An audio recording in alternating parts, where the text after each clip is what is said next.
मिट्टी के करवे में चावल भरकर उस पर सुपारी पर कलावा लपेटकर गणेश जी की स्थापना की जा सकती है। अगर छोटा अनुष्ठान कर रहे हो तो एक मिट्टी का करवा लेकर के उसमें चावल भर दीजिए।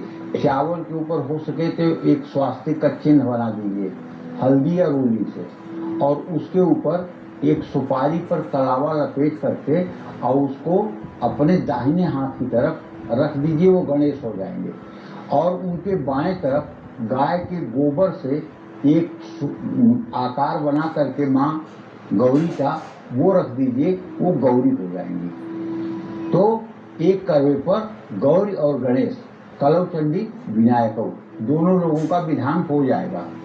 ठीक है। सुपारी पर कलावा लपेट कर सूर्य और नवग्रह की भी आप स्थापना कर सकते हैं। अगर आप बृहद पूजा नहीं कर रहे हैं तो एक करवे में चावल भरकर और उस पर रोली या चावल से स्वास्तिक का चिन्ह बनाकर एक ही सुपारी पर कलावा लपेटकर उसे नवग्रह के रूप में आप स्थापित कर सकते हैं। वो नवग्रहों का प्रतिनिधित्व करेगा।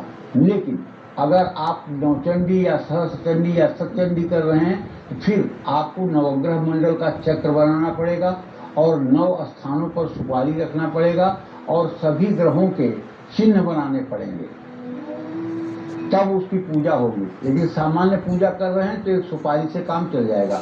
हाँ, एक सुपारी जो है भैरव के लिए एक करवे में चावल भरकर और उस पर कलावा लपेट करके बटुक भैरव की स्थापना करनी चाहिए, क्योंकि ये माता के प्रमुख द्वारपाल हैं। बिना इनकी इजाजत के माता की उपासना अधूरी होती है।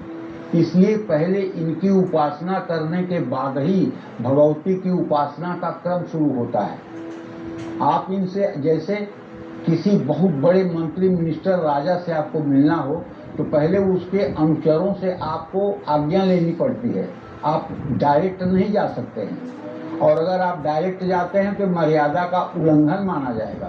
तो उसी तरह से यदि आप भगवती के दर्शन के लिए जा रहे हैं तो आपको मन ही मन भगवान बटुक भैरव से ये आज्ञा लेनी चाहिए, प्रभु आज्ञा दीजिए, माता के दर्शन के लिए जा रहा हूँ, माता का दर्शन निर्विघ्न पूरा हो सके, इसके लिए आप कृपा करिए। और माता का दर्शन करने के बाद यदि बटुक भैरव का मंदिर है तो वहाँ भी जाकर के पूजन अर्चन करना चाहिए। जैसे विंध्याचल की बात अगर करूँ तो विंध्याचल में कोतवाली थाने के ठीक सामने, थाना कोतवाली विंध्याचल जो है उसके ठीक सामने बटुक भैरव का मंदिर है। भारत में मात्र एक ऐसी जगह है जहाँ भैरव के साथ भैरवी रहती है, और कहीं भैरव मंदिर में भैरवी नहीं है। वहाँ अगर आप देखेंगे तो भैरव के साथ भैरवी है, और वहाँ अगर आप आदेश लेकर विंध्यवासिनी का दर्शन करें तो सचमुच में जीवन धन्य हो जाएगा। और माँ विंध्यवासिनी के दर्शन के बाद यदि भैरव जी का दर्शन पूजन कर लिया जाए तो कुछ पूछना ही नहीं है। आप 100 बार विंध्याचल जाइए और एक बार इस विधि से पूजा कर लीजिए, भैरव जी से आदेश लेकर के, और आप माता के सामने जाइए और माता की उपासना करने के बाद भैरव जी के पास आइए, गंधाक्षत पुष्प धूप दीप से इनका भी पूजन करिए। देखिए आपकी मनोकामना कैसे सद्य पूर्ण होती है। भैरव जी का स्थान बहुत सिद्ध और जागृत स्थान है, वहाँ दर्शन करना चाहिए। हाँ, कुछ लोगों को जानकारी नहीं है इसलिए नहीं कर पाते हैं, लेकिन चाहे त्रिकोण परिक्रमा हो, माँ विंध्यवासिनी के मंदिर से सीधे भैरव मंदिर जाया जाता है, और चाहे दर्शन का विधान हो, पहले उनका दर्शन करना एकदम आवश्यक माना जाता है।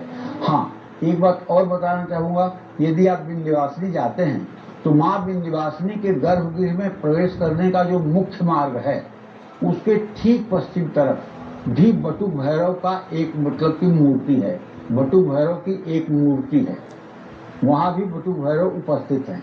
यदि आप कोतवाली थाने के सामने नहीं जा सकते हैं तो यहाँ से मुख्य प्रवेश द्वार है माता का, उसके ठीक सामने भैरव जी का एक स्थान है।